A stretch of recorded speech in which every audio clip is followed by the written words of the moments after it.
j'ai commencé à regarder le travail de Peter Eisenman dans les années 70 dans Opposition. Parce que c'était, à l'époque, je travaillais pour un architecte qui voulait absolument que je lise Chomsky. Et je savais que j'ai découvert que Peter Eisenman travaillait à partir de Chomsky pour faire ses House 1, 2, 3, 4, etc. C'était les années, il y a quelques années.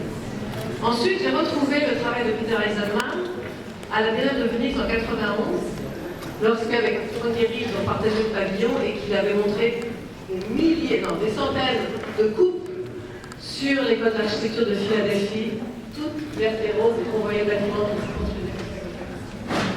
Et puis, l'année dernière, 2 ans, j'ai visité le bâtiment de Cincinnati.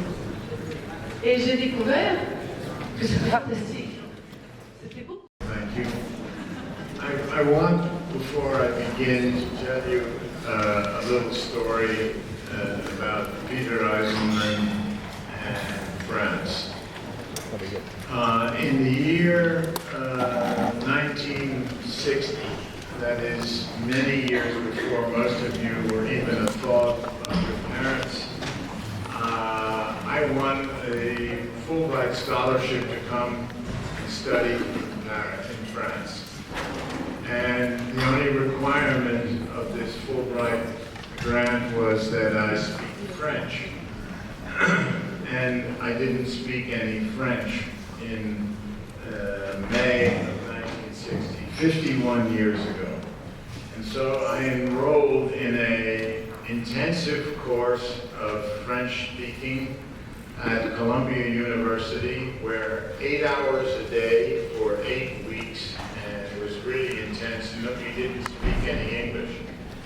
And at the end of 8 weeks of 8 hours a day, you figure 8 weeks times 5 is 40 days, times 8, 320 hours of speaking French. I thought I would qualify, which I did. I passed the language examination, and I was supposedly certified as a French speaker. I then boarded a French liner, the SS Flandre, bound for Le Havre in the summer of 1960. I even saw the first of it shown Plein Soleil with Alain Delon, the first film with Alain Delon, and without subtitles. It was fantastic. I spoke French all the way over with my fellow Fulbright students, and I was feeling quite good. I got to Le Havre, I took the boat train to the Gare du Nord, full of expectancy because it was my first time ever in Europe. The first landfall in Europe was in France, and the first time in Paris. I got out of the train in the Gare du Nord, and I hailed a taxi to go to my destination. And I got in the taxi and said, je voudrais... and the taxi driver turned around and looked at me and he said, "Hey buddy, it would be better if you spoke English." I have remained chastened ever since. I refuse to speak French in France or any of its possessions. So if any of you wonder why I don't speak French, ask the taxi driver. The title of my talk is Whither Architecture, with a question mark, the Time of the Site. And so from that moment I will begin, because I need to read this to you, because it's important to get the message misunderstood. The title of the talk points to several issues that I believe are important. First of all, to me, as both an architect and as a teacher, and second, to you, as something that can be called the discipline of architecture. The first issue raised by the title of this lecture is what Jacques Derrida has characterized undecidable relationship between the sign and the signified in language. Before Derrida and post-structuralism, that is, in Saussure and semiotics, there was what was thought to be a one-to-one correspondence between the sign and its object of meaning, that is, the signified. Post-structuralist French thought proposed a radical rethinking of this assumption. It argued that there is no originary signified, or a thing, to which all signs refer and defer.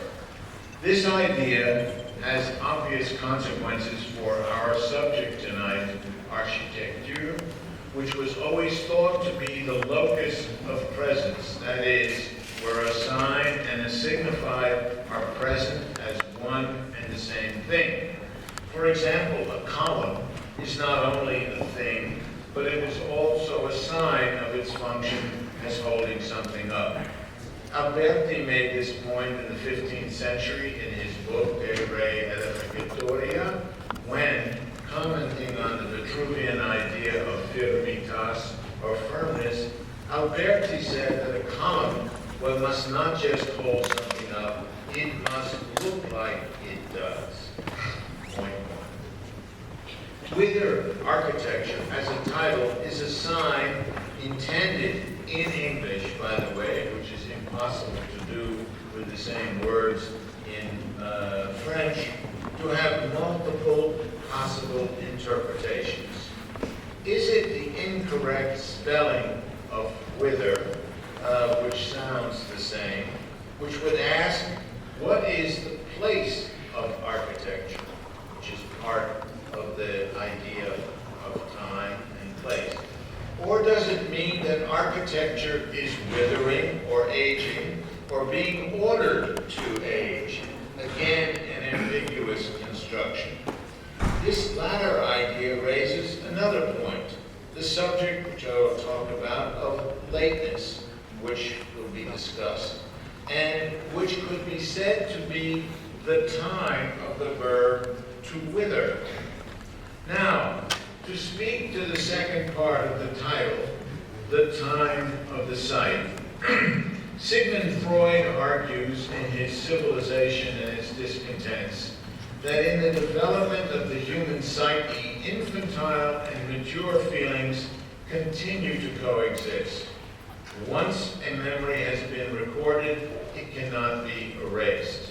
To substantiate his argument, he cites the archaeology of Roman ruins, whose foundations sit on layers of Roman history. In other words, time is etched into place. This covalence of time and place is not the commonly understood condition of architecture and the urban, or architecture and its site. In fact, architects can usually be divided into two camps. Those who are primarily interested in an ideology based on space or place and physical presence as a form of phenomenological truth, and those whose ideology is based on time, or the traces of memory as a record of time. These two attitudes were given a philosophic value in 1769 by the German philosopher Johann Herder, who proposed two terms, genius loci, or the spirit of the place, and genius seculi, or the spirit of the times. The latter term in German became Zeitgeist, or the spirit of the age, in everyday German thought. It has often been argued that modern architecture, as we know it, was predominantly a zeitgeist phenomenon. We only need to remember such sayings as Mies van der Rohe's, architecture is the will of the epoch, translated into space, or Le Corbusier's, a house is a machine for living in, to understand the propelling energy of such a zeitgeist. Interestingly enough, Europeans have traditionally been more interested in the workings and manifestations of a zeitgeist, while Americans have tended to give priority to place.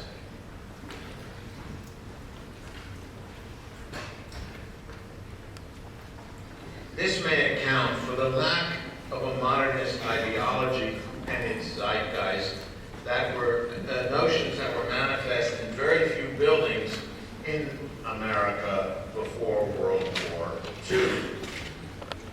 Another example of what can be seen as an opposition between time and place, the opposition which I'm going to argue is problematic today, is found in the difference between architecture and sculpture before and after the war. With the advent of Le Corbusier's 5 points, architecture, which had always been site-specific, context and siting having been important aspects since the time of Vitruvius, architecture became raised up on pilotis. Next slide. And here we see the 5 points. We're going to be all right. Okay? Because if not, you know, you can be replaced. Defense, right? If I can ask you to answer this, hold the microphone and sit on my lap.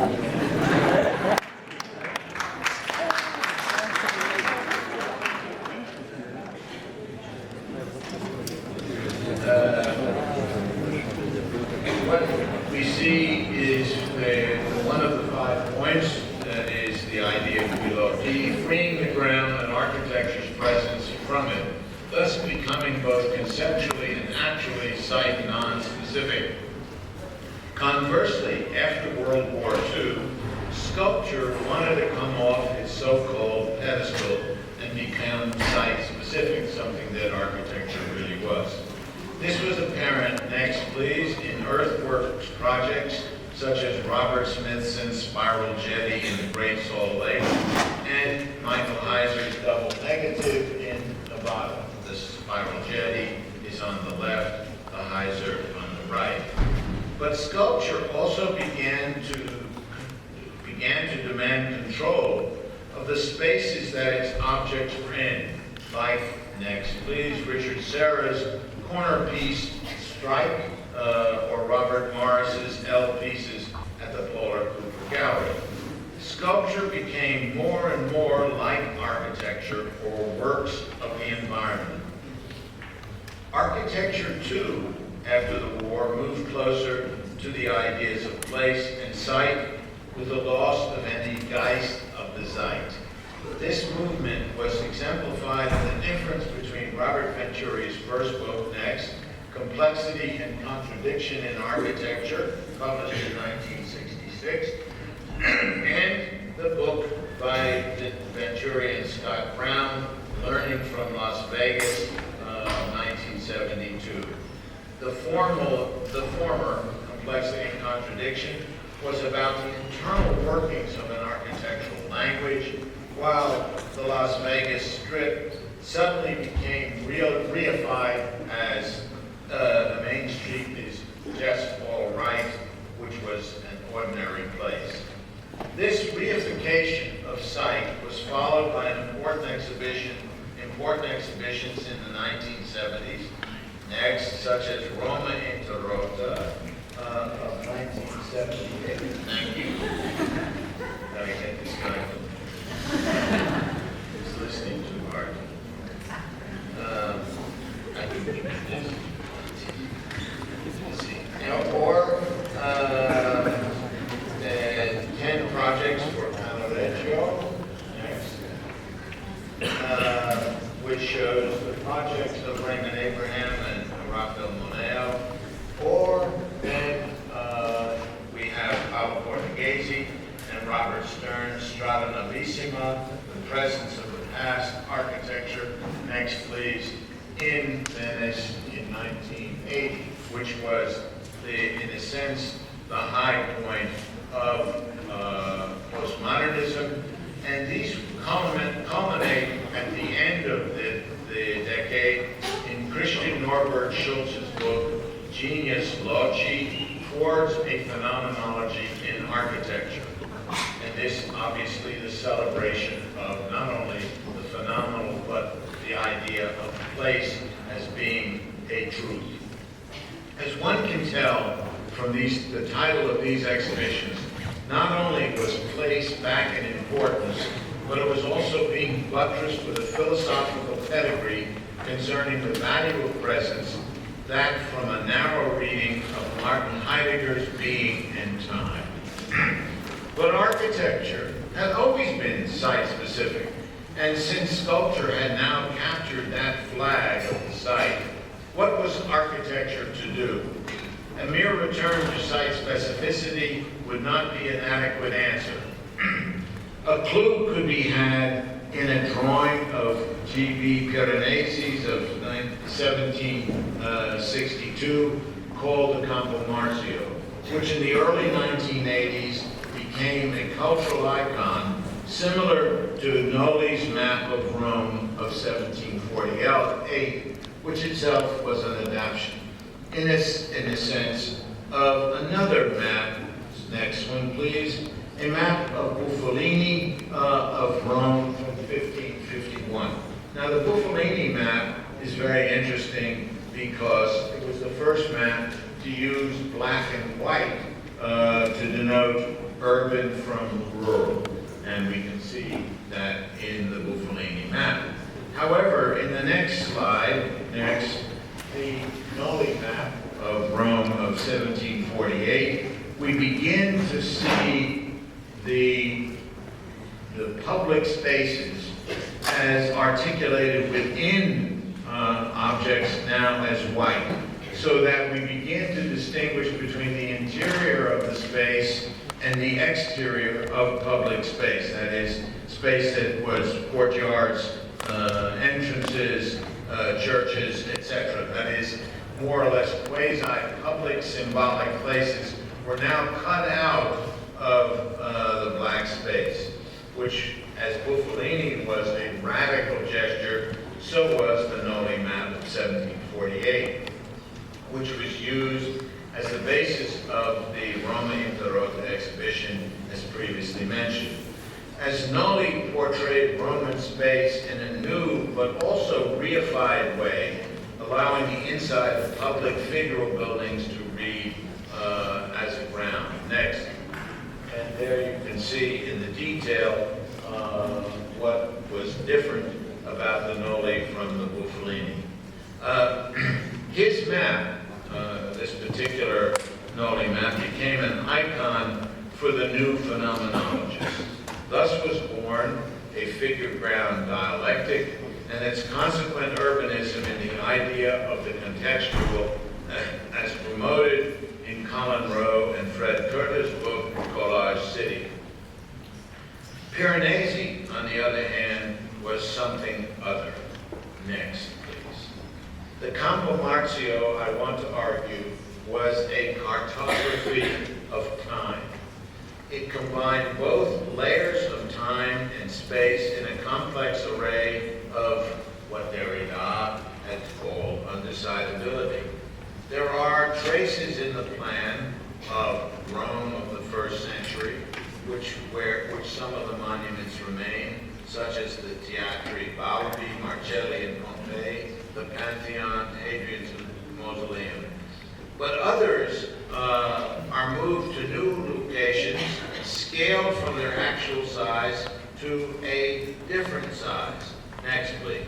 And here we see an overlay of the ancient Rome and the Campo Marzio, the Rome of the 18th century, in which the existing monuments are seen as moved and scaled and transformed in other ways. So what we have is Rome of the first century, Rome of the 18th century, Rome of the first century now seen in the 18th century, but in a different location and a different scale, and then a fantasy Rome, which never existed.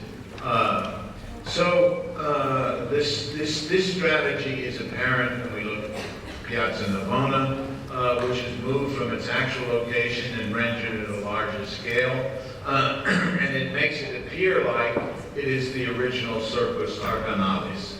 Finally, there is this fantasy Rome, which you can next, please, which you can see, which in fact has very little to do with Rome of the 1st century or the 18th century, but made up of by Piranesi.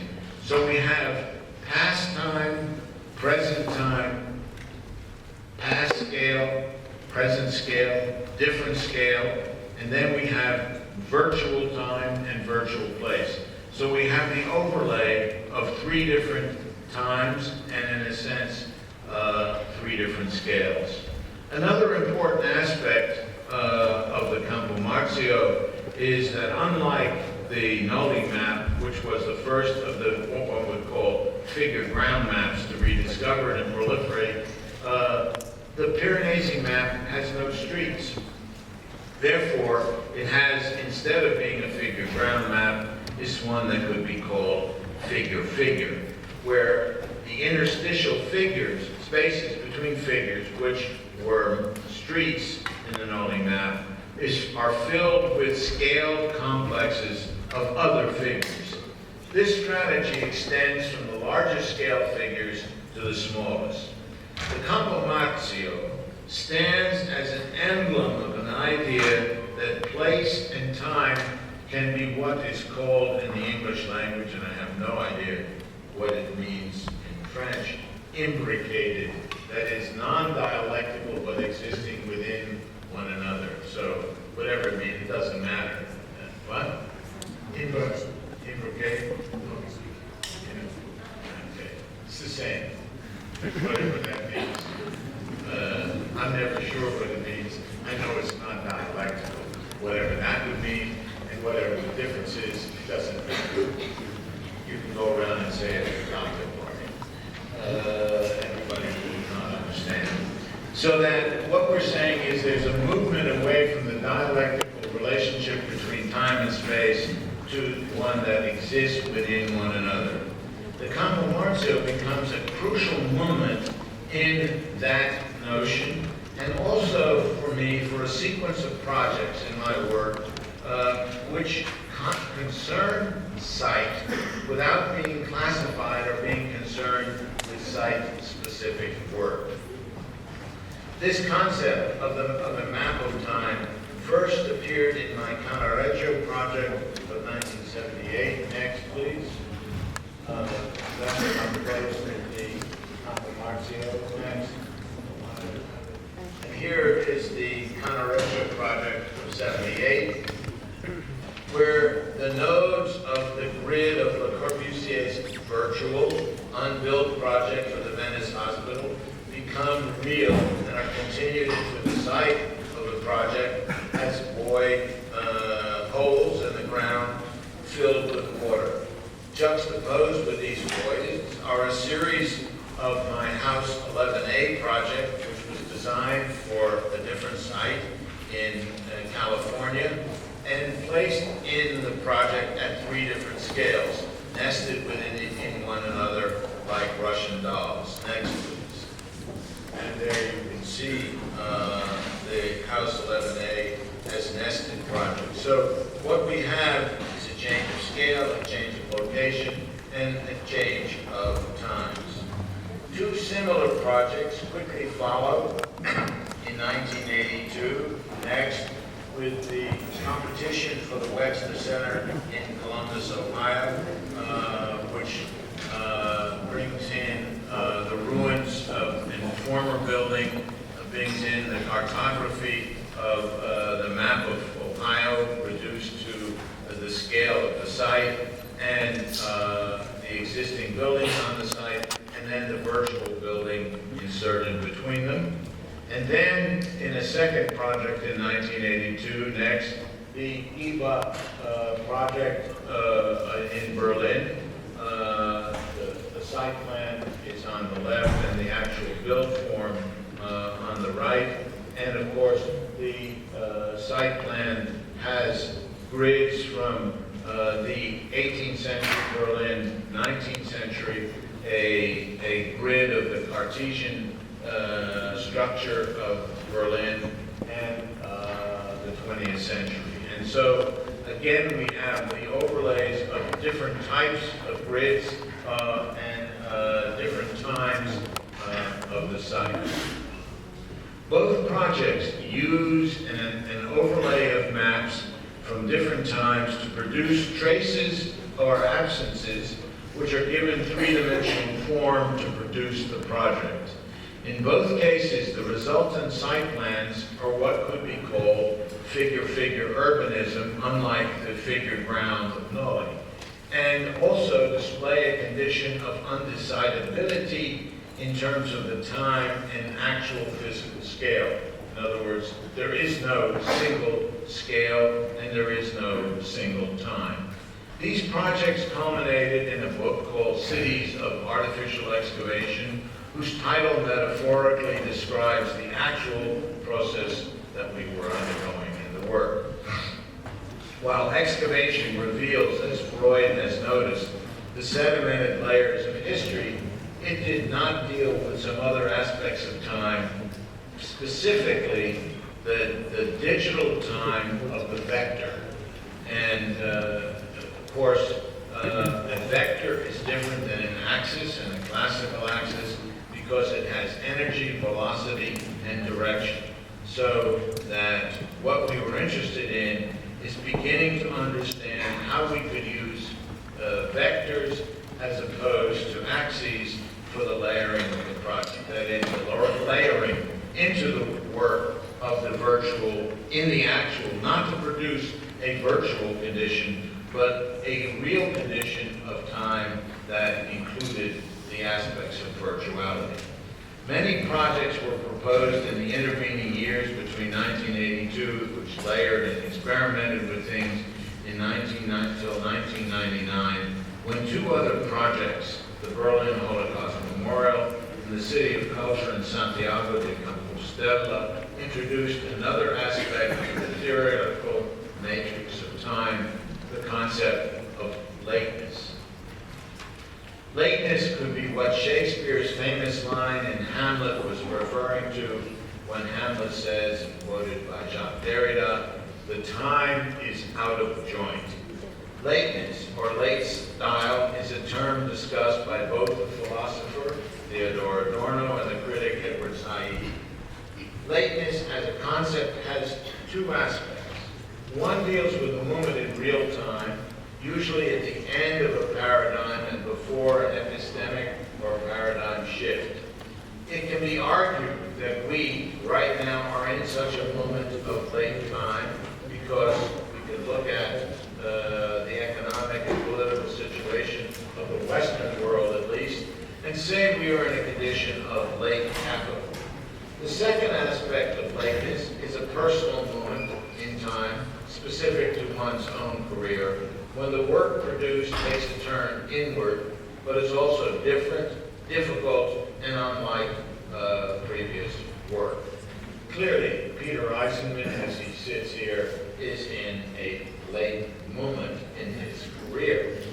Both Adorno and Said cite Beethoven's Missa Solemnis as an example of a personal late style, but not an expressionist, because this is different from the late work, but one nevertheless that is different from earlier work to the point that it is often difficult to recognize it as Beethoven.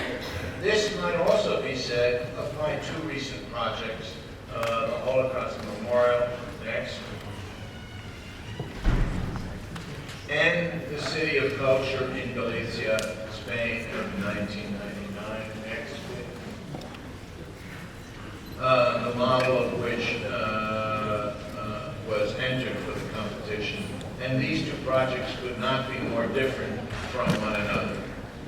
As lateness is little concerned with sight or genius loci, it is also consciously a critique of zeitgeist. So it's neither genius loci nor is it genius secularly. It becomes a critical form that is aimed at both. While it could be argued that there is always a zeitgeist, even in periods when there is supposedly none, which is in itself a form of geist, Lateness attempts to take the historicizing and impelling mechanism out of a history which propels the present into the future. Lateness instead makes it possible again to make relevant an internal investigation of a discipline, turning the clock back on the new as the consuming mode of the present. In other words, it acts against consumption as a condition of the present, which is the moment of late capital. This can be seen in the development of the City of Culture in Santiago, a project which we won in an international competition in 1999. Santiago, for those of you who don't know it, is one of the three great Catholic pilgrimage sites, Rome and Jerusalem being the other two.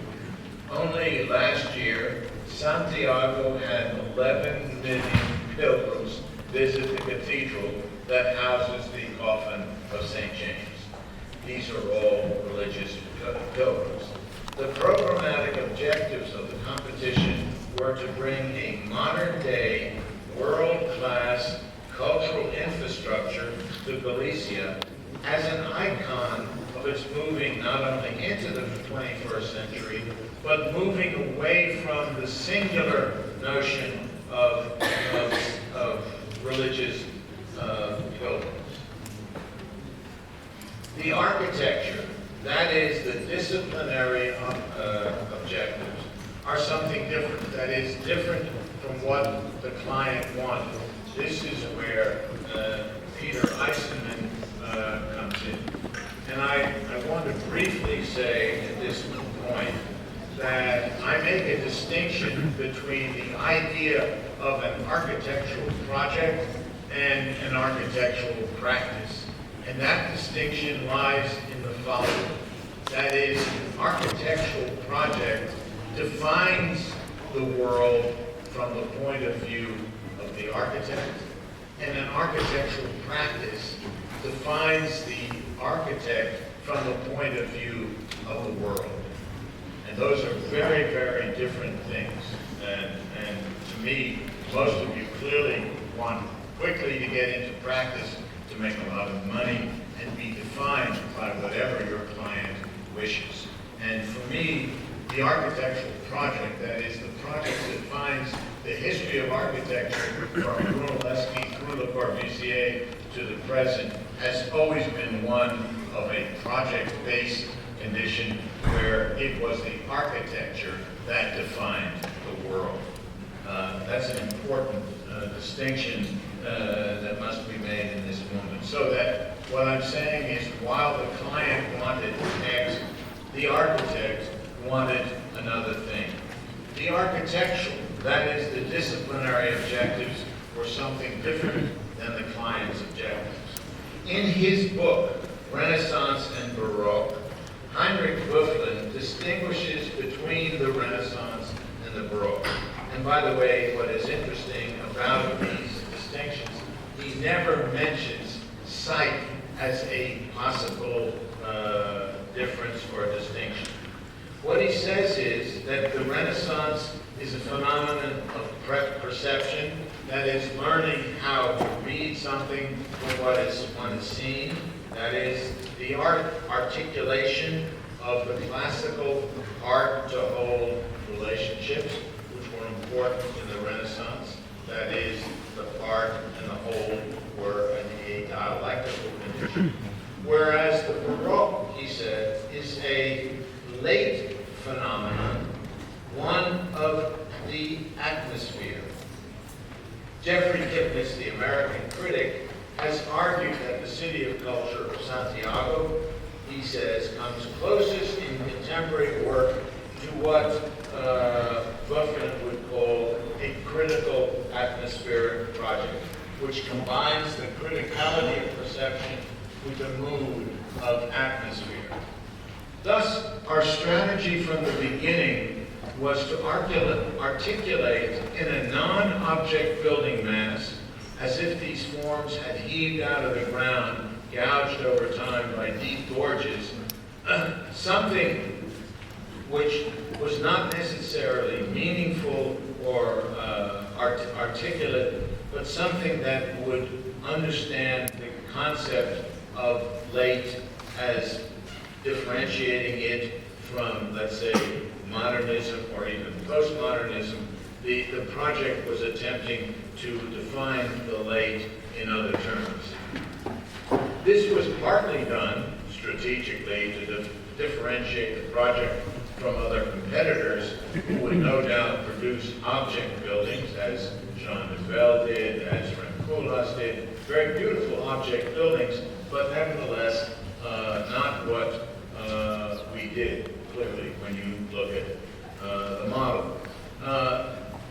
We not only strategized that Rem and Jean Nouvel would do this, but that we wanted to continue our work on non-object buildings that became sedimented layers of time. From the beginning, there were 4 such layers in the project. Next, please. The first layer was the replication of the medieval street grid, which was then placed on the hilltop site. So in the upper left, you see the street grid of the center of Santiago, that was the place of the pilgrimage routes. And on the lower right, you see our replication in scale of that same street grid. So that's one time. Next, please. The next slide, the second layer, was the overlay of the topographical distortion of the medieval streets. In other words, the medieval streets were on a level ground. You place that on the site, and then you allow the hillside, which was formerly there, to push up and through the medieval streets, and you produce the second diagram. The second is a distortion of the matrix by allowing the topography of the hillside to push through the plane of these earlier routes, conceptually distorting them. Next, please. Then the third layer is the layer of rationalism, the Cartesian grid, at many different scales, which superimpose on the first 2. Now the fourth layer, next please, is the virtual layer of the digital interpolation of what were called the celestial ley lines that are supposed in the history of Santiago. In other words, when this coffin of the saint was discovered, as the story goes, the Druids who came down from northern France, from England through northern France, followed the lines of the stars in the skies. Hence the name Compostela, meaning field of stars, and supposedly it led them to the coffin. It's equally as believable as in Loreto, in Italy, the angels having flown Mary's house to Loreto to be placed inside of Bramante's enclosure. This is the last and most important of these grids, is the vertical grid of vectors produced on a computer arbitrarily, which are analogous, not the same as the mythical or mystical ley lines, but equally as virtual, that led the Druids to the coffin. Each of these 4 vectors represent a certain moment in time, a time that we introduced to the site.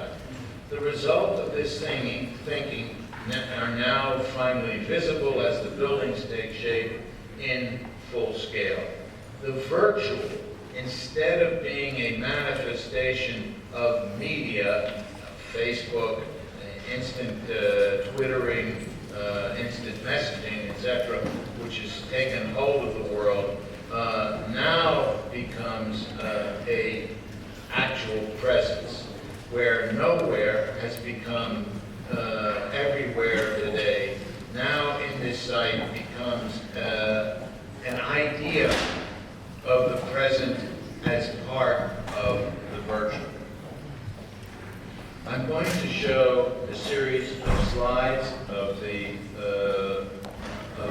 project as it has developed without commentary, because I think it's interesting to see. Next, please. There is the fully developed site plan. The buildings are in gray. You will see 6 buildings on there. Reading from the bottom to the top, there is an archive building, a library building, a music theater, and an administration building on the right side, and then 2 museums on the left-hand side. One a museum of technology, and the other museum of Spanish art. So there were 6 buildings on the site, and you can see the extent of the site beyond. The 6 buildings encompass 150,000 square meters under cover, so it's quite a large project. Next, please. And you can see the town center on the lower portion of the slide, with the cathedral just to the right of the monastery, which now serves as the local hotel. And then on the hill, you can just see the outline of the museum. Next, please. And then you have an aerial view of the site, the 4 buildings from the left to the right. We have the archive building, the library, the beginnings of the music theater, the administration building, and the Museum of Spanish Art. The only building that's missing is the Museum of New Technology. To get an idea of the scale, you see the round white circular object. It's an indoor auditorium for 12,000 people. So you can see the scale of the project. Next, please. There you can see the roof typology of the site. What is interesting about it, because it's supposed to look like a hillside, we built a double roof condition whereby the actual waterproof roof, with all the vents and stacks and all of the things that clutter a roof are there. And then we built 3 meters above it a roof of stone, which has nothing to do with the actual roof, and the water is allowed, the stones are placed in such a way so the water runs through underneath the stone roof to the waterproof roof, not only allowing the water to run off without staining the stone, but in fact so that you see none of the traditional building things that say this is a factory, this is an exhaust stack for whatever. Next, please. One of the important things about this project for us is the first time we used, you talk about difference, it's the first time we clad the building in stone. And this is a shot looking west from the parking lot, looking up the roof structures, which are made of many different stones. And of course, you see the Cartesian grid, and the cuts are the distortion of the medieval topology. Next, please. There is the south facade of the library, and on the left are the Haydock Towers. Towers designed by John Haydock for the city of Santiago. They are, in fact, he was a very devout Catholic. At the end of his life, he designed a cathedral without a body. As his body was being eaten away by cancer, he realized that religion would take away the physical, but would always leave him with the spiritual. And so this is a spiritual west facade of a church that is a virtual church. And in fact, if you stand between those two towers, they frame the towers of the actual cathedral downtown. And as a gesture to my friendship with John, because he was one of the 5 architects, who was always a close friend, on his deathbed, I promised him that we would build these 2 towers. And in fact, we built the towers first before doing anything else. Next, please. Here is an important idea. This is the entry to the first building, the archive building. It's called the Road to Santiago. And here is where the virtual effect of the virtual lines, the vectors, come into play.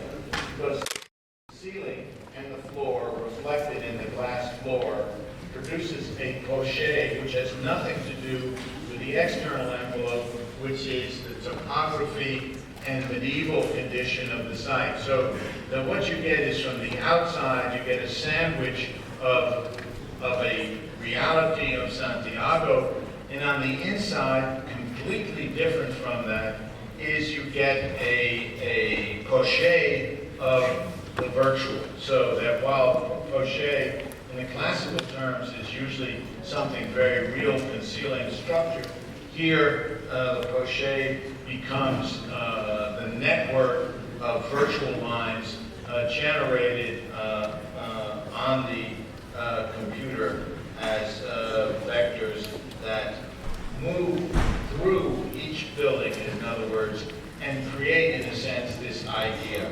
of movement. Next, please. This is another picture from the interior of the archive building, and you see, again, the soffits in different levels, and all of them have something to do with the matrix of virtual lines that have nothing to do with the exterior form. Next, please. And the same thing, you begin to see the way the section of the buildings move from above to down below. Next, please. And you get clearly in the lighting and soffits both the Cartesian grid of lights and the ley lines, which move from north to south and also from east to west. Next, please. This is the arcade, and Santiago being a very, very wet climate, most of the streets are arcaded. Again, we've never done arcaded streets before, and so here is the arcaded street between the library building on the right and the archive building on the left. Next, please. And again, the end of that street as you're about to enter the library, between the archive and the library. Next, please. And the space between the archive and the library. Next, please. Before we go into the library, it's important to see, I think, this space. We wanted to make sure that the buildings didn't look like a figure on ground, and so we wanted to make the site active. So we took the actual ground and raised it up, the surface of the ground, so it came up almost 2/3 of the height of the actual building. And we didn't realize that this was going to be a tourist attraction, but everybody wants to go up and rollerblade or slide down or roll. And it's a haven for kids and people. It's become the most interesting part of the site. We saw it as a conceptual idea. They see it as a fun fair. Of course, one woman fell off and broke her ankle, and of course we're not insured for that, so we now have signs that say that older people and younger people be advised of the danger of being on this site. I find it really interesting because I have vertigo and I can't walk up it because it gives me a terribly uneasy sense of not being on the ground. But it's supposedly a nice view up there of the cathedral. Next, please. There you get another view of this ground rising up to meet the building of the library. Next. There's the entry into the library and the looking down on what is the rare book room and the series of different columns, which are square columns, round columns, marking the different scales of grids which form the space. Next, please. There's the library, the main stack space, which also becomes part of the architecture. We designed all of the stacks. And the spaces which take 500 people at a time and also 10 people. That the scales you'll see are both very elaborate and also very narrow. Next. And you can see here the narrow scale of the spaces. The glass wall on the left is again, looking down into the rare book room, and the stair going up into the upper reading rooms. Next, please. And again, now from up on the upper reading room, looking back down at that space and down at the main shelves in the library. Next, please. And looking again up at the staircase. Next, please. And here you can see the north facade of the library, where the trusses which form the facade in a very interesting, I think, organization relative to the exterior and the interior. Next, please. And this is looking west at the administration building, and in back of it, the museum building.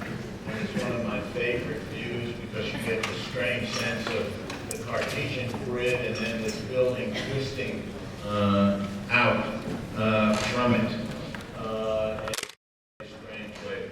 There's a lot of energy that you feel looking at from that particular view. Next, please.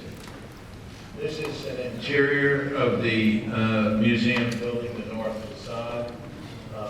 Next, please.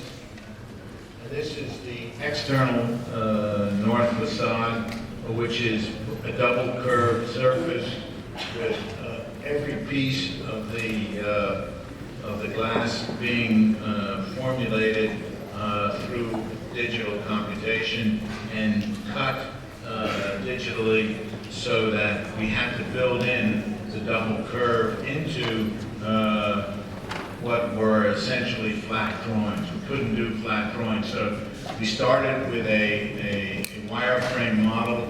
We developed the wireframe model in more detail, sent it to the subcontractors, the glass subcontractors, who then developed every piece on a complex curve, and then sent it to fabrication, and the pieces came out and then were fitted onto the site. And of course, it steps up and out and steps from in and out to out as it's stepping up. So it's quite a complex situation. Next, please. Here you can see the buildings from down below.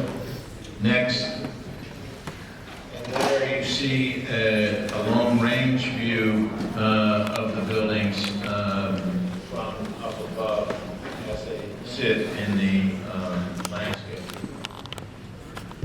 What I want to say in conclusion is that what I've shown you, I can't do that.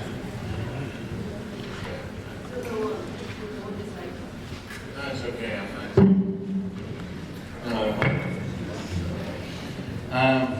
In conclusion, that what I attempted to show is a justification nor an apologia for what I do. It is in fact that our time, that is your time and my time, we're both late. It is not a moment of the avant-garde. I know all of you would like to be avant-garde, so would I. First of all, it's too late for me to be. It would be a terrible thing for it to be an enfant terrible at my age. Unfortunately, I have a justification for not being so, because I can claim that we are in a late moment in time. But if we are in such a late moment, what do you all do who desire desperately to be the new avant-garde? And what I would argue is that we have to look at lateness in another way, and that we are no longer thinking we are at the end of ideology, as many people think about lateness. That is, we no longer can be ideological. On the contrary, I believe architecture is still ideological, that the notion of project is an ideological manifestation, still possible outside of whether we are in a late condition or not. You can have a late project, which is ideological, just as much as a new avant-garde project. That such a late ideological project is very much political and still, therefore, quite relevant.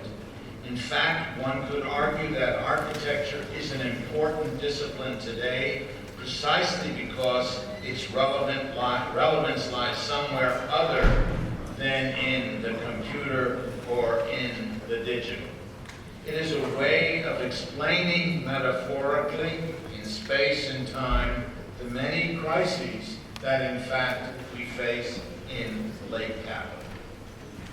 But in order to do so, that is, in order to act politically and critically, that is, to have a project, an architect, you or I, must first have an idea.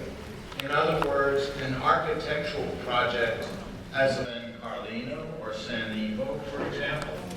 I don't think so. Clearly, San Carlino and San Ivo are sustainable projects in that they are still here today. However, that's not why we value them.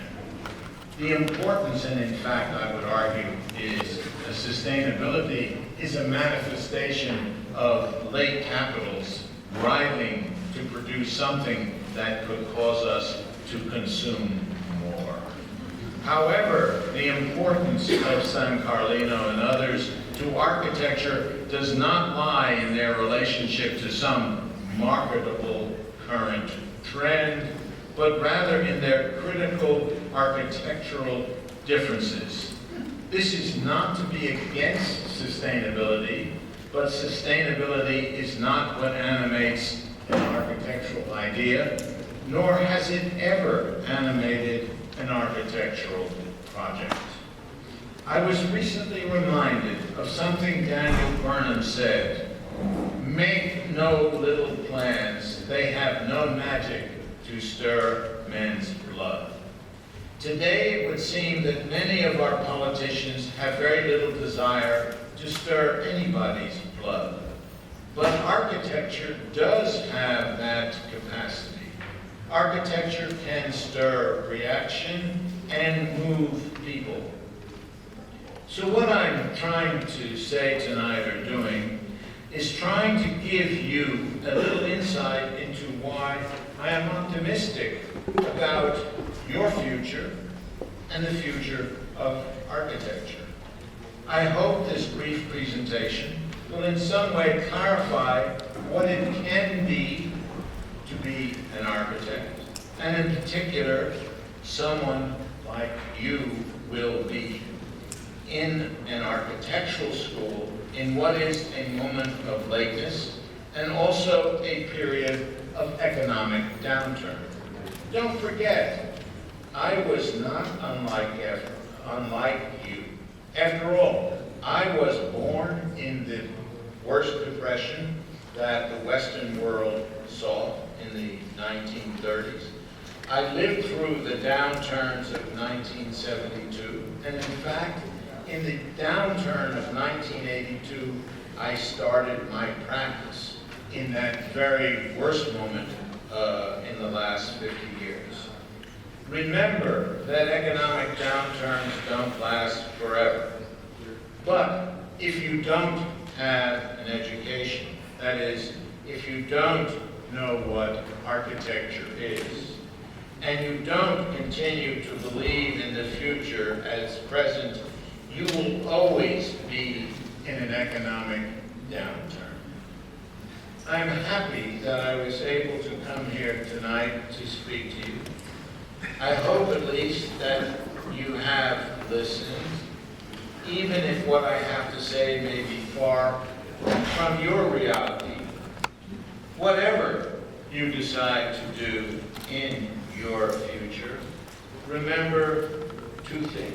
One, architecture matters, and do not squander that legacy. Thank you very much.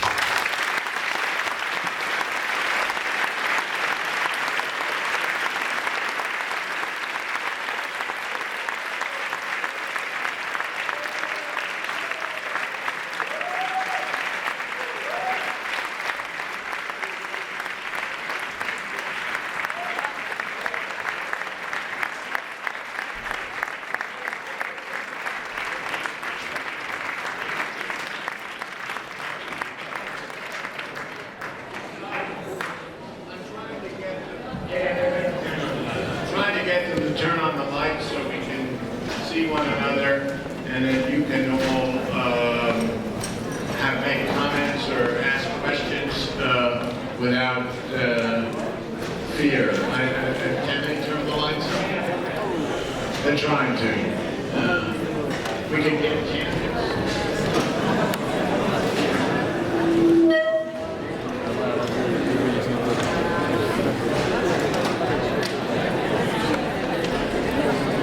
Does anybody have any questions? We'll ask you to come to the front here so that we can give you the microphone and the question. Okay, you can turn it off. And they can ask their questions in French and you translate. No, they should ask the questions in French. John, very good. Vous pouvez, alors, ceux qui veulent, je vais organiser la Ceux qui veulent poser des questions, comme on n'a pas les câbles qui vont très loin, vous venez et vous posez les questions dans le micro ici. Donc vous vous débrouillez pour venir jusqu'ici. D'accord? Qui veut commencer? C'est pas compliqué. Posez la question en français, il n'y a pas de problème. Pour ceux qui veulent la poser en français ou en anglais.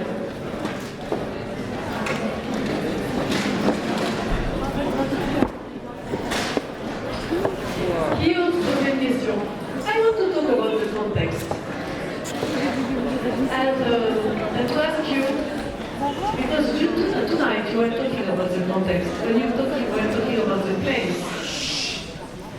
you were talking about the context. But I remember in 2004, you were telling that you don't want to talk anymore about the context. No, I was not talking.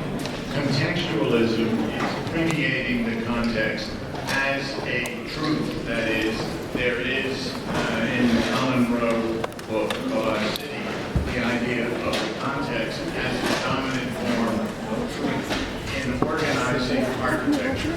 what I was suggesting is that there is no single truth to context, that the context has the possibility of several scales, of several times, of several places.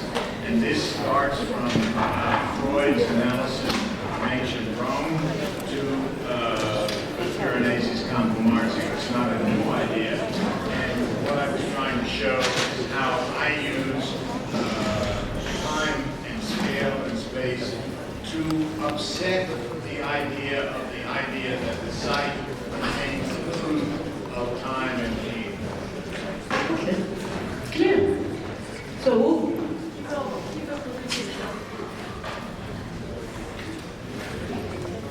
none.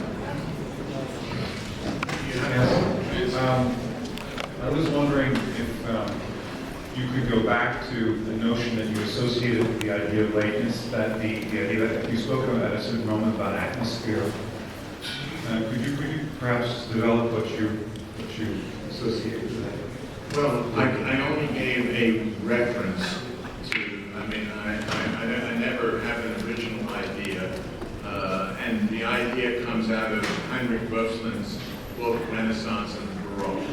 And he's arguing that the Renaissance, which is an early and high form, i.e. like modernism, was an architecture of perception. And I would argue that my earlier architecture was an architecture of perception, of reading, of indices, of clues. I mean, you can see any number of things. Wöstlin then is very clear to say that the Baroque is not the same as the Renaissance, but it is a lateness, it is a condition unto itself, and the difference is not merely that it's later, but it is an architecture of mood rather than an architecture that permeates perception. And if you were to go, let's say, to my building in Cincinnati, as it was done, or the Webster Center, any number of my buildings which are about reading, and then go to these buildings here, you would see that, they feel different, right? And therefore, for me, I use Wösslin's term mood, which witnesses also use referring to Wöstlin, and to suggest that therefore they are late manifestations of work, whether late in the career or late in terms of the actual epistemic or paradigmatic phenomena that we face here. That was the only reason. And it would be up to you when you go to the project to see whether that in fact is the case. I think that the work is very different.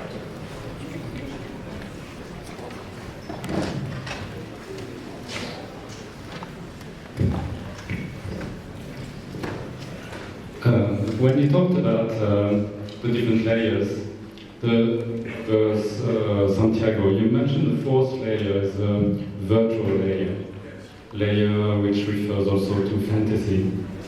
Could you elaborate more on the notion of fantasy? I think for students it would be very interesting to know what you refer to and where they can grasp the origin of this fantasy. In which world is it? In some kind of wilderness, or what is it? What is it for you?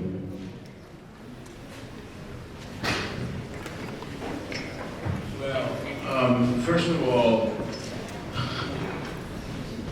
when you go to Santiago and you ask them about why is this a religious site? Why do 11 million Europeans come in the year of the St.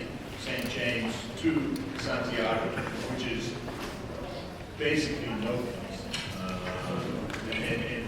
compared to, say, Paris. I doubt if Paris had 11 million visitors last year. I know New York didn't. But here's this little town of 60,000 people, has 11 million pilgrims. So what brings them there? Some belief that if they follow the way to Santiago, they will have some sort of redemption conclusion when they put the hand in the mouth of the saint in the cathedral and see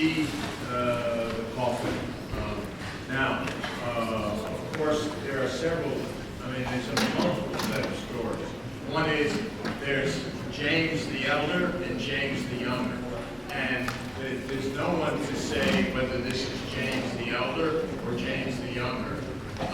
Number two is the only proof they have that it was the coffin of an original person who died in Palestine in the 1st or 2nd century is that notable Jews were buried in coffins with coquille Saint-Jacques as the manifestation of their nobility. Of course, this coffin has these coquilles, and of course the emblem of Santiago is the coquille Saint-Jacques.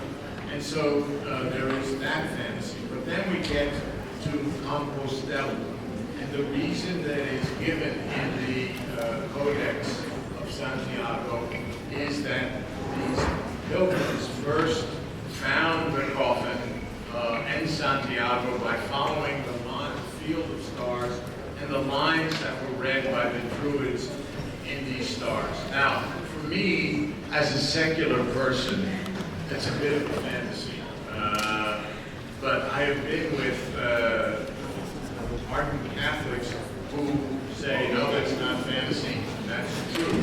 So if we accept that it is true that they found it through this whatever lines, then I can say that I can create an architecture out of a series of what I consider to be fantasy lines in the computer, that is, the vectors that the computer can generate without my help. An arbitrary series of vectors. I showed that diagram. We just sort of, as it were, rolled the dice, and through there was no design involved. We just said, okay, here's some lines we can generate, and now we'll take those as the ground lines of an architecture. So what we were trying to do is incorporate what the digital can do with architecture, which is quite a lot. It's not just a tool, but it's a tool that can manipulate reality in various ways. And we said, okay, for the first time, we will allow these lines, these virtual vectors, to inhabit and affect the work that you actually can see. And we said, okay, this is analogous to the lines that the pilgrims, 11 million pilgrims, followed to come to Santiago. It's a story. There it is. That's what we were thinking. Is it true? I don't care. The result is there, and one has to experience the result. Yeah, I have a question. I was wondering, I have a question that has nothing to do with this, but are you ready to come teach at ESA? Would you agree to teach at ESA, to become a teacher? Am I ready? No, I mean, I'm not ready, but are you I'm ready? ready. Have I been invited? No. I'm probably too rich for the blood of the French, but I would. I love coming to France as long as I don't have to speak as the taxi driver and say French, and I come anytime. So, okay, you are invited when you want. Any other questions? Oui, en fait, vous avez parlé de phénoménologie tout à l'heure, qui est un concept assez philosophique, qui est un retour aux choses, aux origines. Et j'aimerais connaître votre point de vue, parce que j'étais à une conférence vendredi, c'est des architectes et des philosophes qui critiquaient ce genre de pratique parce que ça prenait trop de temps. C'était des pensées qui prenaient trop de temps à long terme, alors qu'on devait construire vite et se préoccuper plus des questions de développement durable et des questions actuelles. Did you understand? So the question was about phenomenology, and it was because you were talking about phenomenology, and it was at a lecture on Friday, last Friday, and some architects were discussing.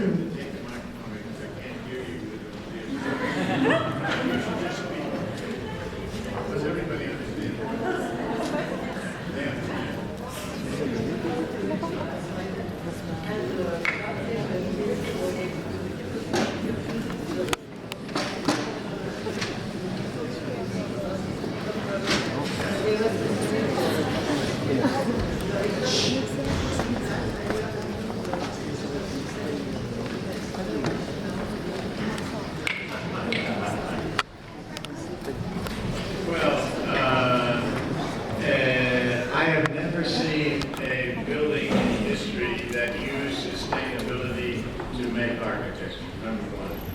architecture makes architecture, right? And you have to know what architecture is. Sustainability has nothing to do with architecture. Now that doesn't mean that buildings shouldn't be sustainable, but there's a difference between a building and architecture. Architecture is that which is unnecessary in building. For building to be sustainable, yes, but you should design a sustainable building. Show it to me in your studio. If it's bad architecture, you fail. Right? You can tell me all about sustainability. It doesn't matter. And so I don't believe that sustainability in any way affects the possibility of good architecture. If you don't know how to make architecture, you can make all the sustainable buildings in the world. You can have a wonderful architectural practice. You will never have an architectural project. So I disagree with whomever it was, and clearly they weren't architects, because an architect would never speak that way, by the way.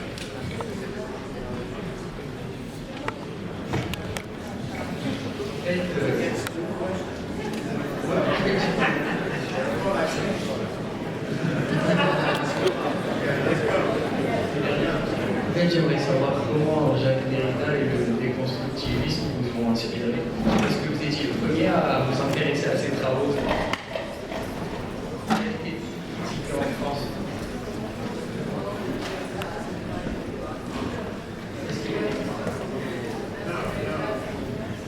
No.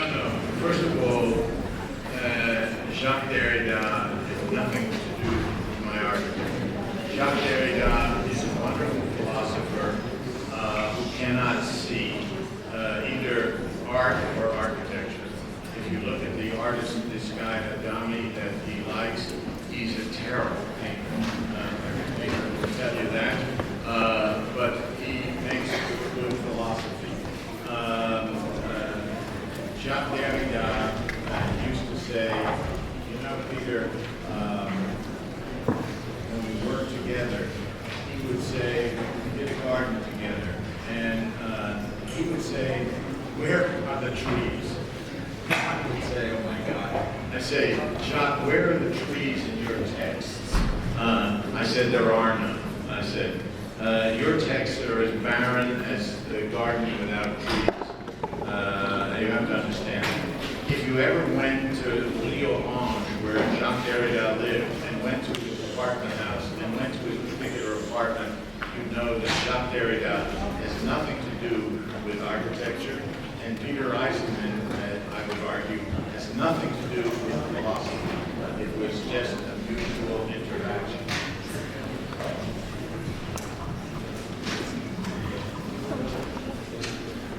Good evening. I'm just curious to know about some years ago you have done a lecture in Rome about the avant-garde, and you have gave as a reference, and you have said that there is no avant-garde, avant-garde is dead. I said that tonight. Yeah, that's right. But in Rome you have given also 5 books to read about architecture in order.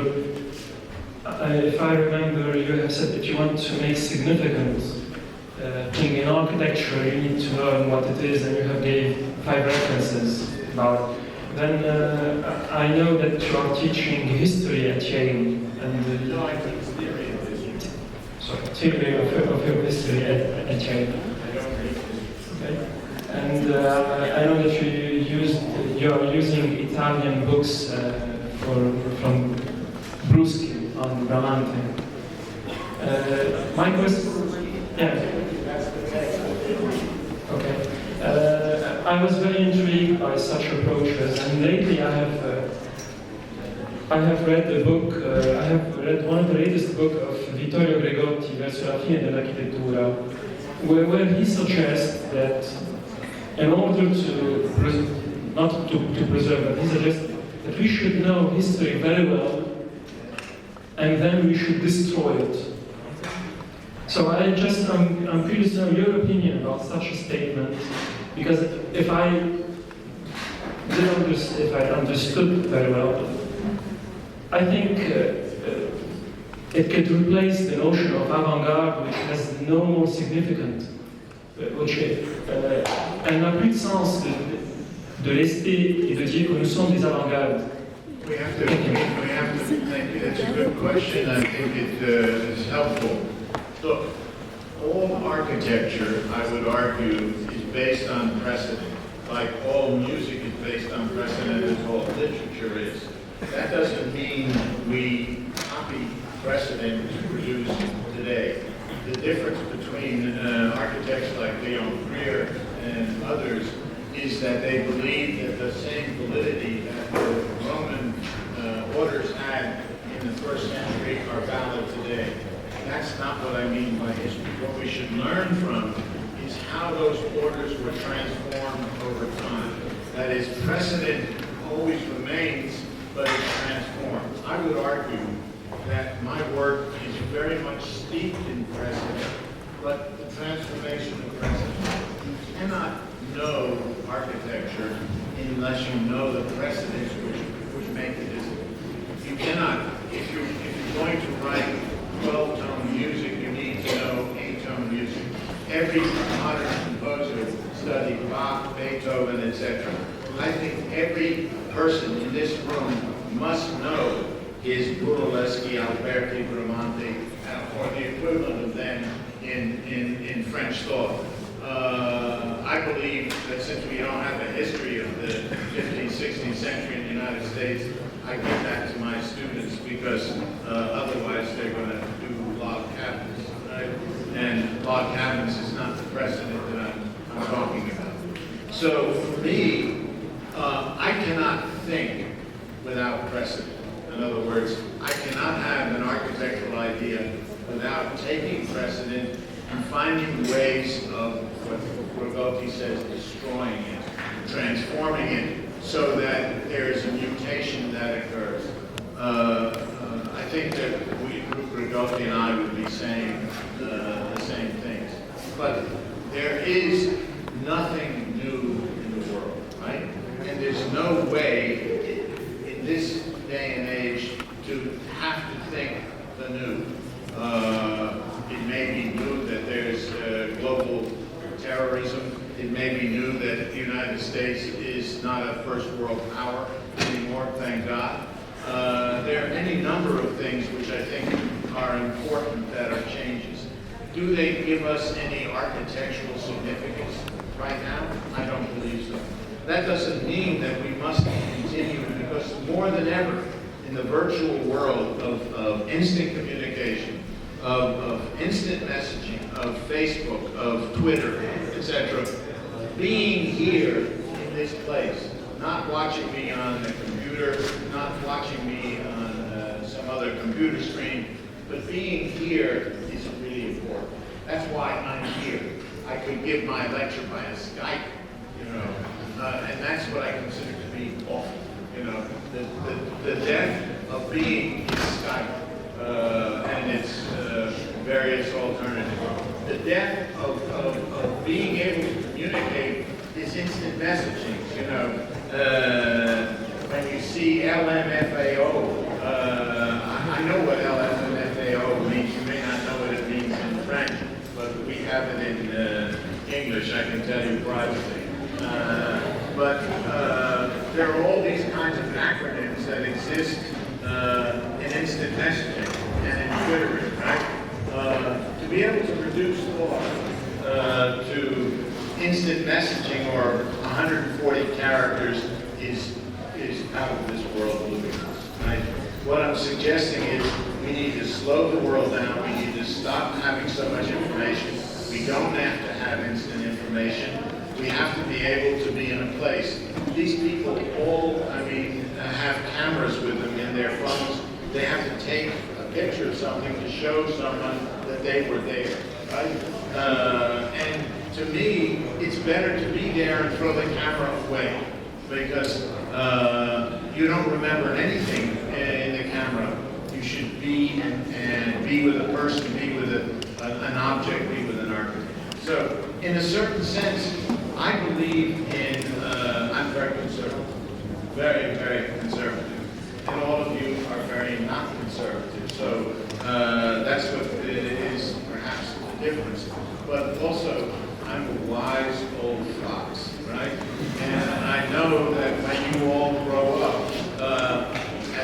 children have done, they begin to realize, hey, there are some values. There are values that remain. And one of those values is being in the present. And that is being able to be en face. And to me, that's important.